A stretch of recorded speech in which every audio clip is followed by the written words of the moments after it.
Welcome to the Burn Bootcamp podcast. I'm your host, Morgan Klein, co-founder and CEO, along with my husband and company visionary, Devin Klein. And together, with our amazing team, we are going to help you push past your limits, not just physically in our gyms, but right here, mentally, emotionally, and spiritually on the Burn Bootcamp podcast. Together, we will take on challenges and break through barriers to transform into the best possible version of ourselves. We are more than a gym. We are a community. Your community. Let's go, Burn Nation.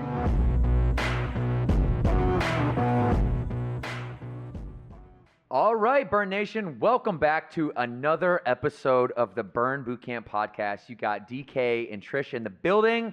Trisha, how you feeling today on episode 510? Oh, I'm feeling great. I'm excited to dive in today. It's a good topic. We are talking about how we modify without quitting. This is for all of us out there who are working out, but you might have a shoulder thing. You might have a lower back thing, a little knee thing. All right, we're going to talk with you through understanding really the pain spectrum, how to modify without stopping, how to prevent injury. I'm going to break down the Burn Bootcamp programming and why we actually program all the thought that goes into it so that you know that you're in great hands when you come to Burn Bootcamp. And then also, we're going to talk about kind of partnering with professionals. Like there's a level on the pain spectrum that we'll go over when you shouldn't work out. But like my baseball coach used to ask me, Devin, are you hurt or are you injured? And that's the question that we are going to dive into today. But before we do that, I wanted to talk about this green shirt that Trisha and I both have on. Let me see that, Trisha. Let me see that B on that shirt right there. We both got the green on today. Move your computer. I want to see that. I want to see that shirt.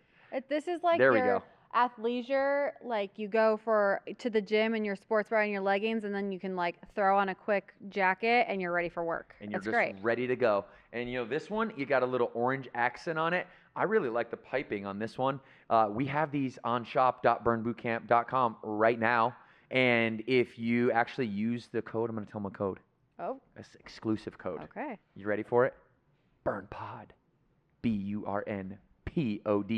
BurnPod. You're going to get 10% off this Trisha shirt, any Burn Active that we have on the shop.burnbootcamp.com. Can we go there, Chelsea? Can we show them shop.burnbootcamp.com? Because anything on the store, whether it's something you want to work out in, whether it's like Trisha said, the athleisure, shop.burnbootcamp.com has it all. It's our activewear site, and you can get this shirt there right now. Oh, we talked about the camo crew neck the other day. There's just a lot of stuff. You see it? Check it out. Here's all the stuff that we have. And by the way, if you order $150 or more, you actually get free shipping. And everybody loves a little bit of free shipping, don't we? Heck yeah, we do. Also, you might be, I don't know if you're like me, sometimes when you're on social media and you follow other locations and you're like, oh, I love that top, but maybe your location just didn't have it or it sold out really fast. This is where you want to go, shop.burnbootcamp.com. We might have it in stock for you. And if you're a member, by the way, I just want everybody to know this. If you're a member and you do shop.burnbootcamp.com and you buy something, your location actually gets attributed with that sale. So you are actually supporting your location when you shop.burnbootcamp.com. Get our active, get our nutrition, get it while it's hot. Because after this podcast, there definitely will not be any more. Definitely yours. Yeah, there won't be any more of yours. Yeah. Maybe mine might sell out, but the vast majority of our members, more relate to the clothes you wear rather than the clothes that I wear. But for all my burn bros, you got to get the one with the orange piping. Okay. It's good. You look good. It's great. Okay. Are we ready to dive in today? Ready. 510. Okay. How we modify without quitting. The first topic that we're going to talk about is understanding the pain spectrum. Chelsea, Google, if you don't mind, the pain spectrum. I'm going to break this down. I'm actually going to break this down in further detail on episode 511. So if you guys aren't familiar, when Trisha and I sit down and we have a podcast together in our longer form and we go into like one deep topic, today's, pain management, corrective exercise, you guys then ask me questions and I pick the very best question. And I do another episode later in the week called Ask Devin Anything where we go much, much deeper on it, okay? So there is a pain scale in exercise science. Go ahead and show this graph. You might be familiar with this type of pain scale that you see in like a doctor's office, okay? It is very, very similar, but now I'm going to really, we're going to modify this for exercise, and we call it the pain spectrum, okay? And really just, there's kind of 3 main levels. Trisha, were you familiar with the pain spectrum? I'm sure maybe kind of intuitively, but did you know that there's an actual exercise science, corrective exercise pain spectrum that is like part of my training? I mean, I can't remember if NASM, if that's part of our studies with NASM. Not in the CPT. Okay. But then, in the CES, the corrective exercise specialist, it is. Okay. Then the answer is no, but it's funny because it's very close to the RPE scale. It is very close to the RPE scale. When you can talk about that right after if you'd like to, because I think that's another, it kind of goes hand in hand with it. So let me break down the pain spectrum for you guys. There's more to it than this. And like I said, I'm going to deep dive in episode 511. But just for the purposes of this podcast, to set up a few clips that we have here, let's just talk about 3 levels. Number 1, discomfort, okay? This is called productive discomfort, right? Level number 1. And this is like productive pain where it's hard, your muscles are burning, but you're good. Like this is the pain that you want to feel. Okay, this is when, you take those, you've heard like micro tearing your muscle fibers. Muscle fiber is the same thing as a muscle cell. The reason it's called a muscle fiber is because it's just a little bit longer, like the muscle cells are like long fiber looking things. And when your muscles are burning and your heart rate's up, or what we call the talk test, when you you can't even talk because you're conditioning so hard that you can't have a conversation with somebody next to you. That type of discomfort, when your lungs are burning, your muscles are burning, that's just productive pain. That's level 1. That's good. We want that, okay? Number 2, this is where the cautionary pain starts to come in, okay? This is where you get maybe some tightness. It's maybe a sharp or acute tightness, instability in your joints. Maybe your form starts to break down a little bit. And at Burn Bootcamp, we have this thing called methods of training. Trisha, the 3 levels of methods of training. By the way, Trisha's a CPT, all right? She's been in the game for a while. What are the methods of training, Trish, the 3 levels at Burn Bootcamp? From NASM? From us. Form, load, rep manipulation. There you go. It's been a minute, guys. I'm in marketing now. It's so all good. Form, load, rep manipulations, okay? And so when we look at the kind of caution, the level 2, the strain, we're looking at methods of training, and we're looking at, okay, where's my rate of perceived exertion? What's rate of perceived exertion? I know you got this one. So that is how hard you're working your intensity in an exercise, right? So if you're doing something, and I think there was a couple podcasts ago where I had to like make a level 10 face. You did. So I put that on my Instagram too. Yeah, it was I know, really good. And I'm Jordan so glad added I made a little the clip. rumble to it. It was great. But that's when I saw this. It's similar, right? For how your body is responding, whether it's a hard exercise, 10 out of 10, you're giving it your all from a movement perspective, or hopefully you're not a 10 out of 10 pain because you need to go get some help. Okay, so now I'm looking for strain because this is caution. Now I know you as a member of mine, and your trainers know you, and we know whether this is strain from a rate of perceived exertion where you're working through the full range of motion and you're getting to that muscle failure in those core movements, or this is because of sharp tightness, instability in the joint, or your form breakdown. So we need to adjust. I'm not saying you need to stop when you have strain, or you just need to have caution and you need to modify. So we always show the baseline, we always show the modification down, but you need to adjust. And the number 1 way you adjust, this is why I bring up methods of training, the number 1 way you adjust is form. Form over everything. If you don't have good form, we're not going to put load or weight or external resistance on you, because form is also the number 1 way to make an exercise more intense. If you have bad form, putting weight on you is only going to get you injured, and it's going to move you from cautionary pain to dangerous pain, which is the next step. So it's the same way that we have methods of training. We reverse engineer those methods of training to deload you, to check your form, to deload you, or then to just stop you completely, okay? Or not maybe stop the workout, but stop you from doing that particular exercise and give you something completely different. Like if somebody comes to burn and they have a boot on their ankle because they sprained their ankle when they were running a marathon or playing basketball in their rec league, what happens is I don't discourage them from coming to the gym on leg day. I just sit them on a box and I give them 4 exercises with their arms, a bicep, a tricep, 2 shoulder exercises, and I have them rotate 10 reps of each the whole camp basically, so that they can continue to work and continue to feel like they're continuing their progress. So, and then the last one we'll talk about is injury pain. Okay, this is dangerous. Injury pain's dangerous. This is sharp, stabbing, popping, swelling, can't bear weight. Like, don't try to be tough. That being tough when you feel an injury is just silly. Okay, what I want, like when you, okay, for example, if you're running and you're sprinting and you feel that classic pull in your hamstring, and you got to pull up, don't shake it out. Don't keep stretching it to see if it hurts. Don't continue to jog. Just stop. Don't be tough. Don't be a hero. That's silly. So there's 3 levels: discomfort, which is productive pain; strain, which is cautionary. You're feeling something that your brain's just like, I know this isn't right. Then we need to go to checking your form, reducing your load, stopping that one exercise and modifying it to something else.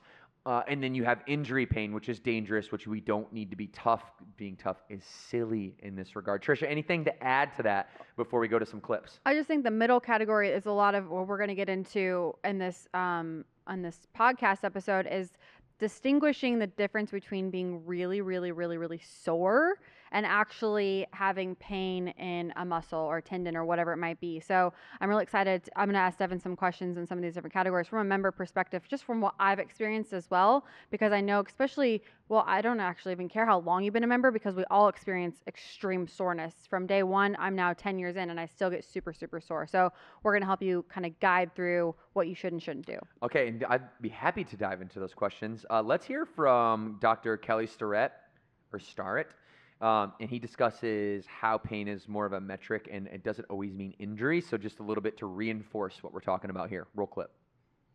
Your range of motion doesn't have to change because you age. You're going to be less powerful. You may be able to maintain your aerobic power for a long time. We know that to be true. But your ability to express your range of motion in your joints doesn't have to degrade necessarily. You may have bony blocks and a patina of athleticism. You got to work through the fascia and all right, that. But as we take this systems approach, you being able to get up and down off the ground or flex your knee all the way doesn't have to go away. One of the things we know is that pain doesn't mean injury. It doesn't even mean tissue trauma or damage. It's a request for change. So part of what we're trying to say in this book is, hey, we can try to treat pain and use it just as another metric. And so if we can shift that narrative a little bit and then also empower people that, hey, there's a whole lot they can do, and some of that is sleep, and some of that is nutrition. But a lot of it is, there's some inputs you can do that are really safe and really easy. Your range of motion doesn't have... Okay, so I love this perspective because it talks about aging, and at Burn, it's all about longevity. That's our key metric. Like, how long can you stay active and how long can you have a full ROM or range of motion? And I just really think that the idea of pain is more of a metric than it is like a limitation is super important. And trainers, I want you guys to listen up to this too, because I often see trainers inside and outside of Burn, especially newer trainers, like everybody goes through their own career path, and the more experience you have, the more you learn this, but especially green or trainers that are new to the industry, they will allow limited range of motion, and then you'll put load on someone's body in a limited range of motion, when what we should do first is get form through the full range of motion, and we should really be in muscular stability first and really recruit the motor neurons necessary to understand proprioception or a member's awareness of their body in space and time before you then move to muscular endurance. And muscular endurance is that higher rep range, often like calisthenics. Instead of a back squat with load, it's a body weight squat. But I want the full range of motion for an extended period of time before you then go to that third phase, that muscular gain or that hypertrophy maximum muscle strength phase, in which you start loading on weight. It should only be loaded on in good form and through the full range of motion, and only should we load up after we've gotten some muscular endurance, up into that higher 20 to 25 rep range. So, Trisha, before we move on to kind of modifying your motion, modifying your movements, your exercises, and not stopping. You mentioned you had something that you wanted to ask. Anything on your mind? Yeah, I have quite a few questions for you, Devin, because I think sometimes I try and take the seat of a member, and I know I'm 38 years old, and I get told a lot that, well, just wait until you're in your 40s. Like your body, you experience so much more pain. And I think a lot of the times, I know that I'm strong, and I don't really believe all that stuff. But are there some watch outs that, like, will I experience more pain? If I do I need to modify down? Can I continue doing what I'm doing? Is that a myth? It is not a myth practically, because that's actually what people experience, and I'm going to tell you why people experience a limited range of motion, more pain, more frequency of injury as they age, because there's two things that we're not doing that are critical in order for you to remain, for your muscles to remain in good health. And think about it this way: if your muscle was like a rubber band, right, and if you we're going to sprint, and we were going to use the hamstring as a rubber band metaphor. If you are constantly under-eating, under-sleeping, feeding your body poison like alcohol, what you're going to actually start doing is rotting away that rubber band. Think about a rubber band if you leave it out in the sun for too long in the environment that it shouldn't be in, and then it rains, and then it suns again, and then it rains, and you leave it outside. Rubber bands aren't meant to be outside. They're meant to be in your junk drawer, right? You leave it in your junk drawer, it's going to last a lot longer because it's in a cooler environment. Yeah. It's where it belongs, and this, it's a silly metaphor, but people, especially alcohol, people that drink too much alcohol, you are literally rotting away your muscle, and you're just turning that muscle into this eroded, corroded rubber band, and it's not going to have as much range of motion. It's going to snap more easily. You're going to get injured more frequently. And then also the second deal is, and we can go into nutrition for days on that and how it's the same thing, but really it's alcohol. It's alcohol and sugar. Those two things are what are going to really erode that muscle or corrode that muscle and not optimize the performance of it. But then you have corrective exercise. People, generally speaking, only go to rehab once they've hurt something. Yeah. Like, we want to put corrective exercise as kind of pre-corrective exercise, like pre-injury. We don't only want to do corrective exercise once we've injured ourselves, okay?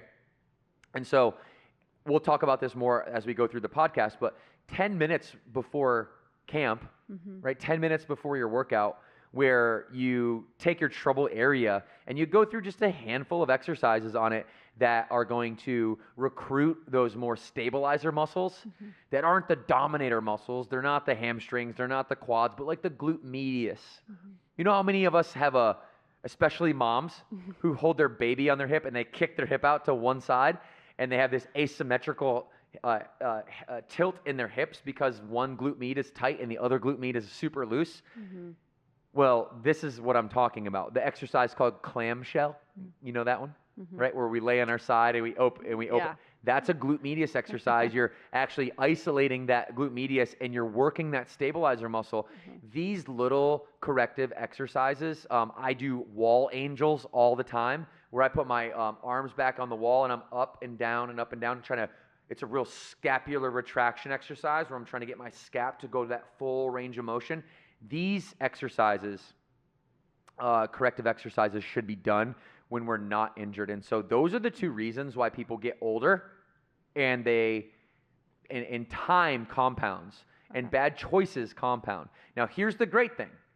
It doesn't matter where you're at. You can start cleaning up your nutrition. You can eliminate or limit alcohol and sugar, and you can start doing these corrective exercises. You can start lengthening the muscle, and your body is an amazing adaptive machine. And you can bounce back even if you are in your 50s and you feel super tight to the point where you can't scratch your back or you can't touch your toes without bending your knees. That's a test, by the way. It's the last thing I'll say. If you can't touch your toes without bending your knees, you got some issues, and we got to really dive into it. And the great thing is there's something that you can do about it. Does that help? That was really helpful. Thank you. Okay, so we're going to go into modifying, not stopping, how to stay active with limited range of motion. We're just staying away from pain, modifying movements, reducing load, and kind of staying consistent here. Let's go ahead and roll a clip from E3 Rehab. This is a really good clip that we liked. Chelsea, anything to preface on this clip here from E3 Rehab, how to train around pain or injuries? Yeah, they're just discussing balancing training and rehab when recovering from injuries, so they just kind of go into both of those. All right, this is about a minute clip. Let's roll this. Phil Glasgow. Rehab is training in the presence of injury. Rehab is often thought of as someone doing something to you. Massage, cupping, needling, etc. Hi, I'm Joe Delaney. Today we're going to talk about what's the fastest way to get to a 10% body fat and still We look and interrupt feel this okay programming when you get there. for a special advertisement. Now, back to your video. While you might consider these helpful adjuncts, the foundation for successful rehab is actually built upon learning what you can do for yourself, oftentimes with the guidance of a clinician or coach.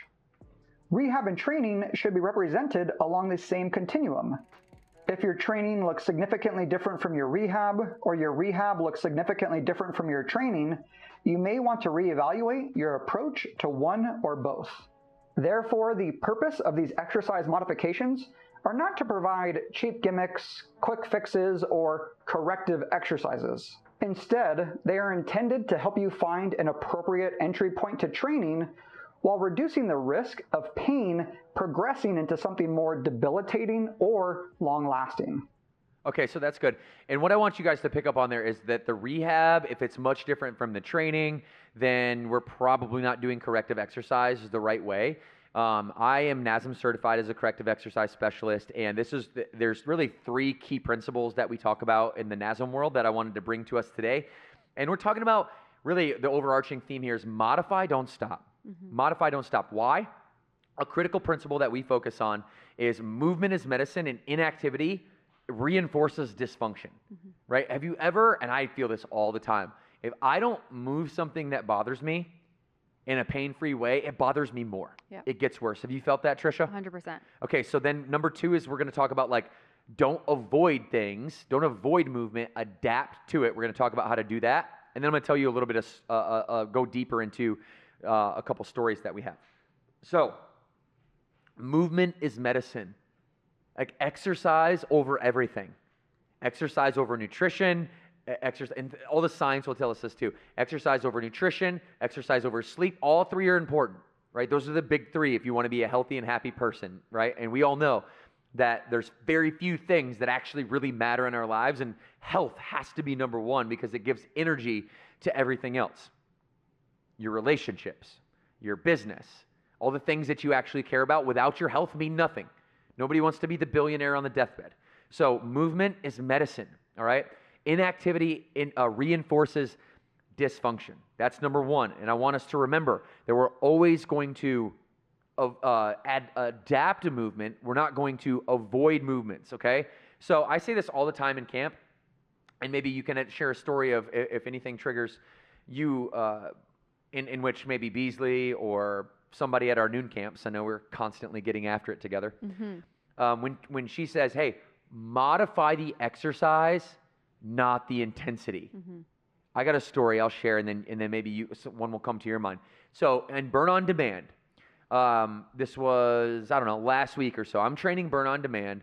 It's a core strength and conditioning day. Burn On Demand, we have 4 spots always, right? And you could go take a trial of Burn On Demand, download Burn Bootcamp app from the App Store. And if you're a member, it's a $9.99 add-on to your monthly membership fee. If you're a non-member, it's $19.99 a month. And it has so much content, not only our core workouts, our Monday through Friday protocols, but also all this ancillary stuff to help you recover, corrective exercise, etc., modifications for pregnancy. I won't go into all that, but I want you to know that when you do tune into Burn On Demand, you have the same way we have a modification system inside of the gym. You have spot 1, which is the all-out equipment, everything Mac Daddy spot where I'm modding you up. Number 2 is the baseline spot where 85% of us will be. Number 3 is the injury and pregnancy spot where we give modifications down if you're injured or pregnant. Number 4 is the body weight spot. I want to zero in on spot number 3.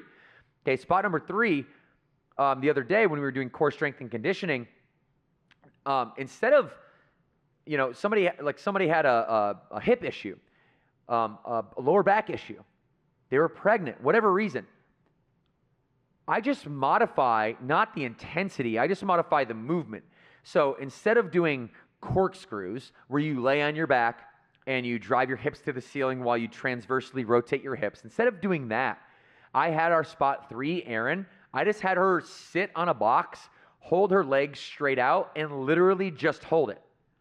She did this for like 2 minutes and 30 seconds straight. She was sweating bullets by the end of it because it's extremely hard. Yeah. Time under tension, right? TUT, time under tension. That's how we actually build and recruit muscle fiber and micro tear the muscle cells and then rebuild, is time under tension. And so you don't have to do the actual movement if it bothers you. I don't want you to avoid exercise. I want you to avoid pain. So we can modify the movement so that you can still feel the time under tension without feeling the pain, and that's a key. Anything come to your mind? Yeah, so I had a surgery, and I just had a baby, so I was already coming back from recovering from postpartum, and then I had a surgery, and I didn't want that to set me back even more. So once I got the clearance to come back, I had told Bees, a certain muscle group, that I wasn't able to do some exercises, but I wanted to focus still on my back muscles. And so she gave me exercises that I was able to do to where I was still building muscles around my injury. It wasn't even impacting my injury at all. What I came back from, it was an injury surgery. And so when I was able to be 100% cleared, and I was able to, I wanted to see if I could do a pull-up, I was able to actually progress faster into my pull-ups than I thought I was going to, because I still was doing a movement that was hard, it was intense, it was still focused on a muscle group, but it wasn't the movement that was going to impact my surgery and what I needed to avoid there. So that's a personal experience I had. And then also a funny story really quick. Please. In the COVID days, if you're a Vroom Boot Camp like Norman member, you remember we would film workouts in the gym because we couldn't come into the gym for a short period of time. And we would take turns being in the mod, we would say mod down at that time.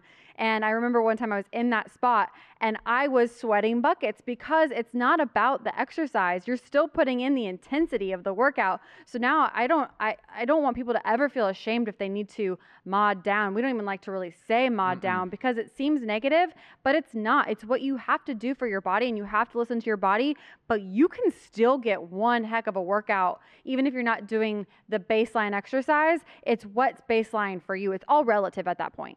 So there is one caveat to this that we must talk about, okay? And it goes back to what I said at the top of the hour, is are you hurt or are you injured, or do you have a little discomfort? Because I also run into many scenarios, probably more scenarios of this story than of an actual, cautionary or danger zone. If you go back to the 3, good discomfort, cautionary discomfort, and then pain discomfort, that kind of pain spectrum, I often see members and trainers, all right, they're in that discomfort zone, and it's just a little bit uncomfortable to do it, and they just say, oh, it hurts too bad. Modify me. I want to do something different. I've been there many, many times. No, that's a cop-out, okay? No, you're going to show up to the gym and do the routine, all right? Don't not do something because you don't like it. Actually, the things that you... Guilty. Exactly. Me too, for sure. We're all guilty of that. But the things that you don't like, those are the things that I want you to lean into. And that will take us right into our next segment, which is talking about the programming and preventing injury through smart programming. Because when you come to Burn Boot Camp, we are going to program those little stabilizer muscles in the warm-up. We are going to program very strategically, because you are a human, an individual, and your anatomy, okay, we're personal trainers in a group setting, so your anatomy is a little bit, although this largely similar, you have different adaptations, and we need to account for those things. But the programming itself, I want to start from the top down, and I want to kind of go through 5 areas of our programming, if you will. So stick with me, okay? Number 1 is I'm going to talk about all the planes of motion really fast. Number 2, I'll talk about the human movement patterns, 12 human movement patterns. I won't go deep into those, because we've talked about those on the podcast before, but then the fundamental 24 and why, and how we program those fundamental 24 PR exercises. Number 3, talk about a little bit about mesocycles and progressive overload. 4 kind of periodization or variables in the training: strength versus conditioning. And then number 5, recovery, and how we have some deload. So I'm just going to go through this real quick. Trish, if there's any questions that come to your mind as you're sitting in like the member hat, just let me know, because I really want to make this clear to people, because I want you guys to know that you're in good hands. Not that you don't, but I also want you to understand exactly what's going on behind the scenes. So when Matt and I sit back and program, you know what's going on. First and foremost, there's 3 planes of motion, okay? 3 planes of motion: frontal, sagittal, and transverse, okay?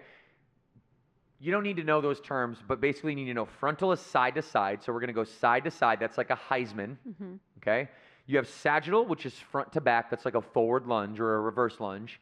Then you have transverse, which is like a Russian twist or a grave digger or a rotational med ball slam. So front to back, side to side, transverse. If you overload any one of those patterns, that's poor programming. So when every time you come to a burn bootcamp workout, you're going to have, maybe there might be a frontal, sagittal, or transverse focus, but you're always going to have the other 2 programmed in to counterbalance. Chelsea, did you know that? I did not know Chelsea did not know that. Chelsea, how long you been going to the gym, Chelsea? At Burn? Yeah. Year and a half. A year and a half. Okay, so Chelsea didn't even know that. So now you guys that have been here for a while, you learned something new today. Then we have 12 human movement patterns, 7 primary, okay, and then 5 secondary, 2 exercises within each of those. These are the core exercises. These are the exercises that we want you to PR on. All the other exercises are, we want you to be intense, but those are ancillary. When we look for Trisha's favorite acronym, RPE, rate of perceived exertion, that's where we're really looking for it, okay, on those fundamental 24 exercises. Think about it this way. A good program, for every push has a pull. For every anterior move has a posterior move. Within a week time frame or within a single camp, okay? You always want to make sure that these human movement patterns are programmed appropriately. This will take us to number 3, progressive overload. Okay, we're going to load those different fundamental 24 exercises in what we call mesocycles. There's 9 of them in 2025. We're going to be very selective with that RPE, rate of perceived exertion, to make sure that within the mesocycles, those 24 exercises, as we are focusing on maybe 2 or 3 of them, each of the 9 phases, you don't focus on all 9 every single week. All 24 every single week. You focus on a couple of the 24 in each of the 9 mesocycle phases, and you leave the other ancillary moves to have a little what I call RIR, or reps in reserve, so that when we look for your PR and you have the energy to do so, and those are the moves where you're going to get the most bang for your buck, as Luke likes to say. Trish. So, question then, bringing it back to protocol, because I know that the protocol, if you're a Burn Bootcamp member, you know it changes every single week, and we never do the same exercise or same workout twice. It's like our claim to fame, if you will. But there is, to what he's saying, this is, and maybe you can explain it for the people, Devin, like, because I know I've seen comments on our Instagram where it's like, we keep doing core strength and conditioning, but like it's intentionally planned. So can you talk through that and how it's bringing it all together for the members? Yeah, it's actually a great segue into the next point, which is like the variability of training. Right, the variability of training. Your body is an adaptive machine, so you want to introduce new stimulus in new ways. Ray Lewis, the famous linebacker, I don't know if anybody remembers him, a famous Baltimore Raven, but if you're a football fan, you know Ray Lewis, and he was classic for being an example of this, never doing the same workout or the same movements kind of twice back to back. And so, yes, you want to have these staple fundamental 24 exercises that you're going to repeat because these are the functional movements. Yeah. This is what makes us strong. These are the universal patterns that we get strong through strength and hypertrophy, or we increase our VO2 max through conditioning. But then the variability through the 3 strength days, through the 3 conditioning days, yes, which have, to your point, fixed protocols. We're getting ready to roll out some new protocols, by the way. There's 9 kind of core ones. We're getting ready to roll out 3 more as a vote by our trainers. I'm not going to tell you what they are yet, though. Can't tell you yet, okay? The trainers will not like that, okay? We have a forum behind closed doors, and they voted on 3 new protocol titles that will be coming back to you this fall, so get ready for it. But there's variability in it, and here's where the variability comes in. You know what a Venn diagram is? Venn diagram, it's where two circles have a crossover circle in the middle. This is where personal training in a group setting comes in. This is where variability also comes in, not only in 3 strength days, 3 conditioning days, 9 protocol titles that we kind of add and subtract to as we go forward. No workout is ever the exact same. These are all the variables of strength training. Now we can make this there's a special protocol title. It's everyone's favorite. It's the ones I like doing on Monday Metcons. Those are my favorite. Monday Metcon. Now, Metcon is a very interesting protocol because we are personal trainers in a group setting. We know our individual members' goals, desires, challenges, hurdles. I make Metcon either a strength day for a member or I make it a conditioning day for a member. Depends on who you are.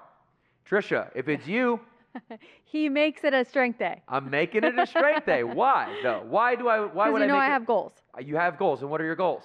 To get stronger. You want to get stronger. Yeah. I know that in order for you to maximize your strength, you need to be in hypertrophy. I know that if you're conditioning an extra day and you're not in hypertrophy, your muscle gain goals will slow. So what I'm going to do is instead of maybe somebody that has a conditioning goal might have 25 reps on this particular movement, I'm going to take that down to 15 reps for you or 12 reps for you. And he's going to give me a heavier weight. And I'm going to give you heavier weight because it's not just about the rep range, it's about failure within the rep range. Okay? So our trainers are based on your goals, your desires, your how long you've been working, how much your body has been able to adapt to the programming. We're going to say it's either going to be 4 and 2 for you or 2 and 4 for you. Okay? And that is real. So that's the variability. That's the answer to your question. And then finally, the 5th stop here in this little journey of preventing injury through smart programming is recovery. Deload weeks. Weeks right after PR, we have this thing called PR week at Burn. Right after PR week, we're not throwing PRs at you, okay? We might take a week off. Okay, we might say, hey, this is the new mesocycle. Here's our PR. We're going to introduce this. Take it easy this week, people, on your deload, okay? But more importantly than deload weeks are recovery days and recovery Sundays. And this is why I continue to resist the marketplace's temptation and the economic temptation to have camps on Sunday. Yes, the business could likely make more money if you had Sundays to program, but likely you're going to injure yourself if you're training 7 days a week full time. So, and then also listen to your body, and then every now and then take 3 days off. Every now and then, maybe twice a year, take a long weekend. Take a week off if that's how you feel, and definitely build in those recovery and deloads. Because that will actually benefit you more than if you just continue to power through at an RPE of 10 every day, all day long. And I hope that is, here's what I hope that does for you. When I talk about these 5 things, I hope that you realize that programming without a strategy is like trying to build a skyscraper without a blueprint. If you don't have a blueprint, and you build a skyscraper, something's going to go wrong, something's going to collapse, and when the middle level collapses, the whole floors, all the floors underneath collapse as well, and when you get injured, you know how that cascading effect works.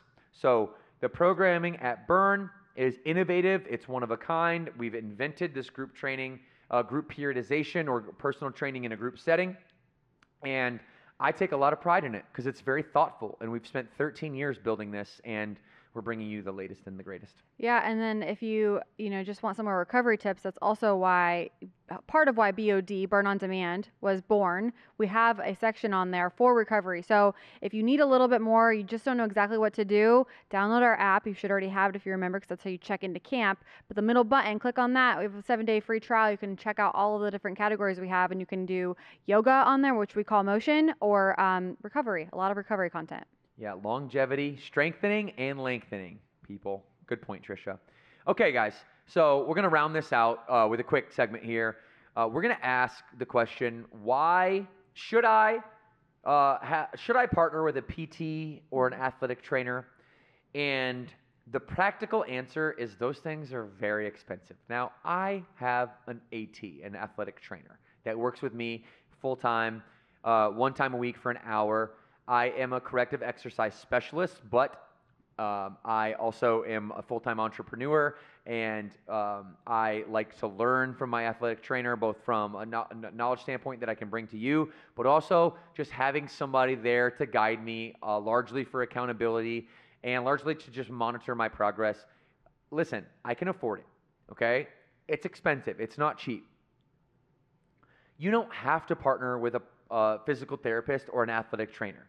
There's very simple principles that you can do. I'm going to lay out 3 of those for you now. But there's very simple things that you can do on your own. We call it prehab, not rehab.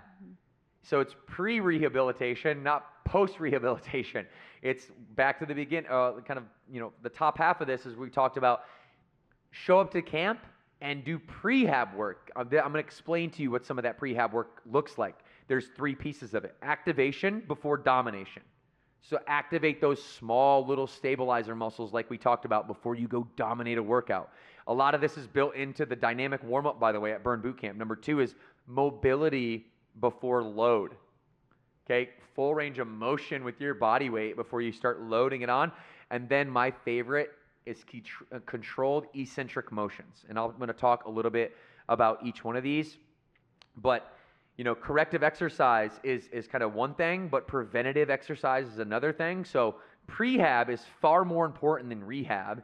And what you fix in your warm-ups, people, you're not always going to have to pay for in recovery, meaning that if you actually show up and you do the work on prehab, then your percentage chances of you having to end up in rehab someday for some type of injury dramatically decrease. And so we're going to go over that real quickly. Trisha, your experience with this.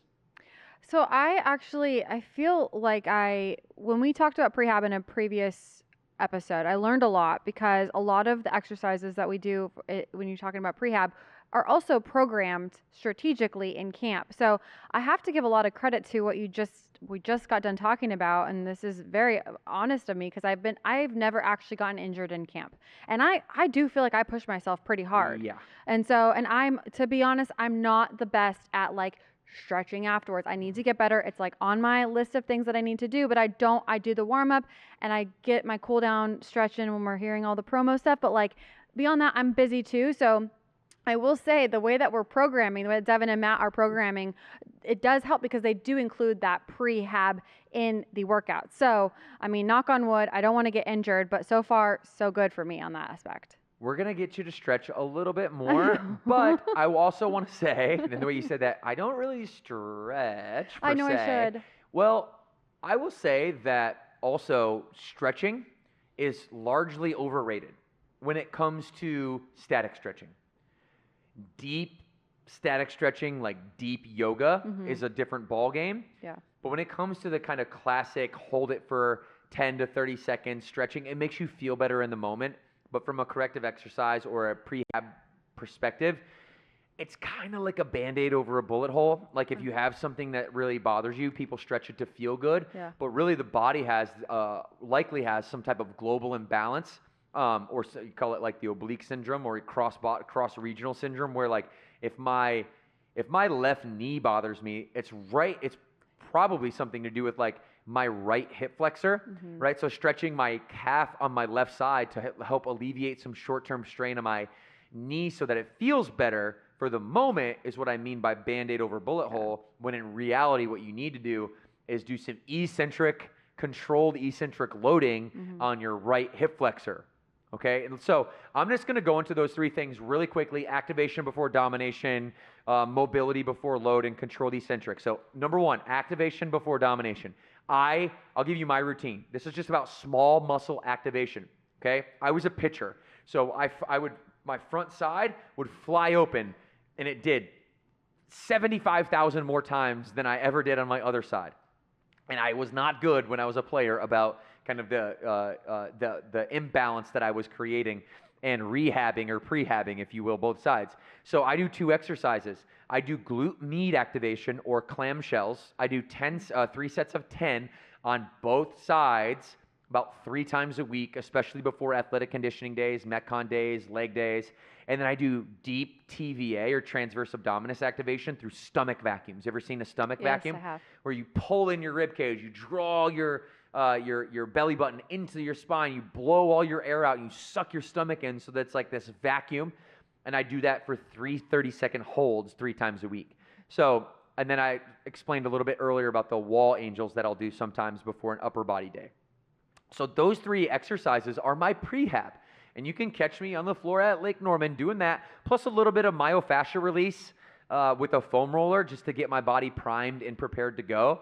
But I'm activating the muscles pre-warm-up. And then once we get into the warm-up, let's say we're doing squats, we're actually doing like gorilla squats first without weight, where you grab your toes, you go down into a squat, you keep your hands locked onto your toes, and then you stretch out the hamstrings in that, kind of, if you can envision that motion.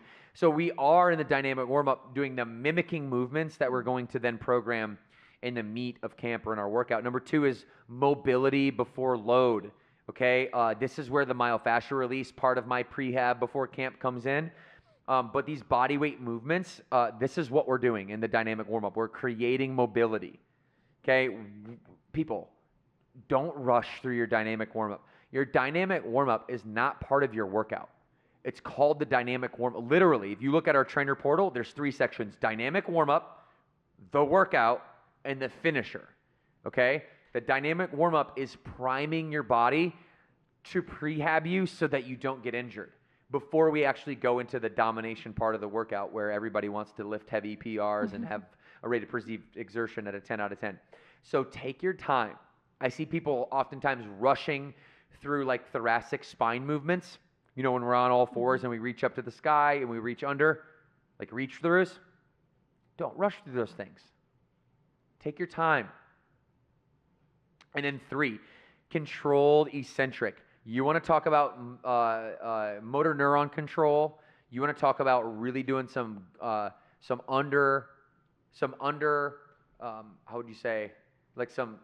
underestimated rehab or prehab. I do this every other day, where I will go up onto a pull-up bar and I will get a full scapular retraction on the pull-up bar, chin over bar, lowering down all the way to dead hang, 2-second dead hang at the bottom. And I will do that, making sure that I'm visualizing my scaps getting full scapular range of motion. Okay, first retraction, then full kind of range of motion with my scap. And I'm going on the eccentric, not the pulling up, that's the concentric. The eccentric motion, the lowering down or the lengthening of the muscle, I'm going down for 10, 9, 8 in a nice smooth way. Talk about tendon health. Okay, that exercise that I would prescribe to somebody that had left knee pain, that's because your right hip flexor is overactive. Instead of stretching it, what I'm going to have you do is sit on a box, okay, and I'm going to have you hook your toes. I'm going to have you sit on a box and then lay back down on a box, so like the glute is hanging off the edge of the box. Hook your toes under a kettlebell, and I'm going to actually have you lift up the kettlebell and then lower it down with a bent knee for that same 10-second count to strengthen the eccentric motion. So that's 3 ways that you can actually do prehab on your own when you do not need a physical therapist or an athletic trainer. And Trisha, that's all we have for today. That's it. This is corrective exercise. This is hopefully some really good information on how you can modify without quitting. We do not want you to stop. Progress is happiness. You can continue to come to the gym even when you're in cautionary strain, or even when you have some injury pain. We can stay completely away from it. Our burn trainers are trained at the highest level. That's why we can attract so much talent in our system, is because we recruit people who, it's hard to recruit them because there's very few and far between of their specialty talent, but that's why you can come to Burn. That's why Trisha's injury-free at Burn when she shows up on time, does her dynamic warm-up, dominates her workout, and we'll get her to do a little bit more motion on the app or some yoga with Rachel at Lake Norman.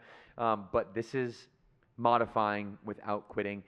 subscribe to us on YouTube. If you love this, that's the one thing you can do for me, Burn Bootcamp podcast on YouTube. Subscribe there. You can always tune in and watch twice a week. We have episodes, and we're going to start doing some interviews here in the future too with experts. And if you notice, each week is having a theme. It's having a topic. This week is corrective exercise, modifications, and really just keeping you injury-free. Okay, with that being said, any last words, Trish? No, go crush your week. Crush your week. 2 claps on 2. 1, 2.